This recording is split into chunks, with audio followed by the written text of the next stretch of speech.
This is an examination of the hidden human condition. This is the Hidden Killers Podcast with Tony Bruschi.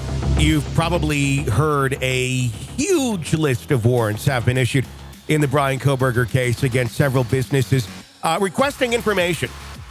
We're going to break this down for you a little bit and give you some perspective as to why there's so many of these, what their purpose is, and do they all relate directly to Bryan Kohberger? I think that's the first thing we should talk about as we jump into this part of the conversation. Amazon, American Express, Apple, all the way to Yik Yak. I'm literally going alphabetically. And there's a huge list here, and we'll read through them in a little bit. These are companies that are likely to have some sort of, I guess, footprint, if you will, fingerprint of either Kohberger on them in relation to the actual crimes committed, or the victims in some way, shape, or form related to the timeline of them being murdered. Maybe some sort of communication, some sort of evidence that may point them in some way, shape, or form to have more direction as to Kohberger's involvement or whose ever involvement they may find, as Kohberger, of course, innocent until proven guilty. But it's a huge list, and it's a lot of information one is going to have to go through. But it's covering everything from Reddit to Discover Bank to Doordash, some things that we've seen, K-Bar Knives, Match Group, which is the company that owns Tinder and those sort of things, Washington State University, Google. They are going on the digital footprint as heavy as they can here, trying to find any area where they're going to see evidence that Kohberger was close to these people, following these people, stalking these people, or one of them having some sort of relation to Kohberger, even just very small, just maybe a follower, a follow back, a tweet, something. There's a lot that they're going to be going through here that's going to paint a very interesting picture for us as far as the connection between Kohberger and the victims.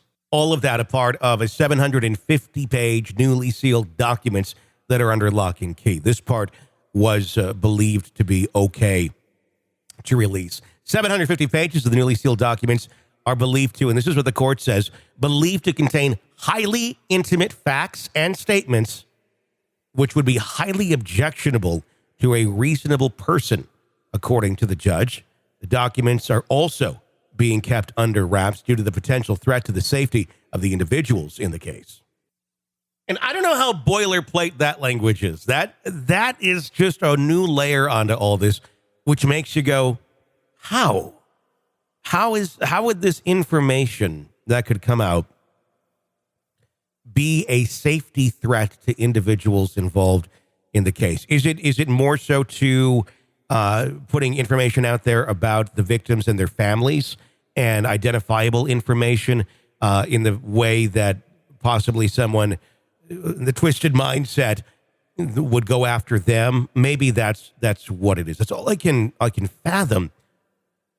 However, the family of Kaylee Gonzalez, who's represented by attorney Shannon Gray, they filed an appeal against the gag order, claiming it to be unconstitutional, violating their right to free speech. On the other hand, Kohberger's lawyer, public defender Ann Taylor, filed an objection to the appeal, stating that the gag order does not violate the First Amendment rights and is not factually vague. Prosecution and defense, they're gearing up for this. Leda County Prosecutor Bill Thompson, noting that members of the Gonzalez family, including the victim's sister, Olivia, could take the stand. In addition to a coalition of 30 news organizations, have asked the Idaho Supreme Court to overturn the gag order, claiming it to be a violation of their right to free speech. I'm very curious about the twists and turns that are yet to take place in this case. Some people that we've heard interviewed in the past that are familiar with some of the things behind these documents and behind the case have stated that it's way more than any of us think. What does that mean? I don't know.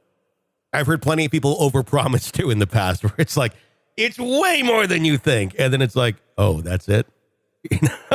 But with this, I think there's some big pieces to this puzzle that we are not seeing yet, have not seen yet, probably impossible to contemplate. But when they are revealed, it's going to be shocking. This is an examination of the hidden human condition. This is the Hidden Killers Podcast. The Hidden Killers Podcast. With Tony Bruschi. We would love for you to press subscribe wherever you download podcasts. You don't miss any breaking episodes or breaking news or discussions on the cases that we are following for you here on the podcast. Press subscribe wherever you download podcasts. Get a commercial-free experience through Apple Podcasts as well. My name is Tony Bruschi. You can follow me on Twitter at TonyVPod. Stay with us.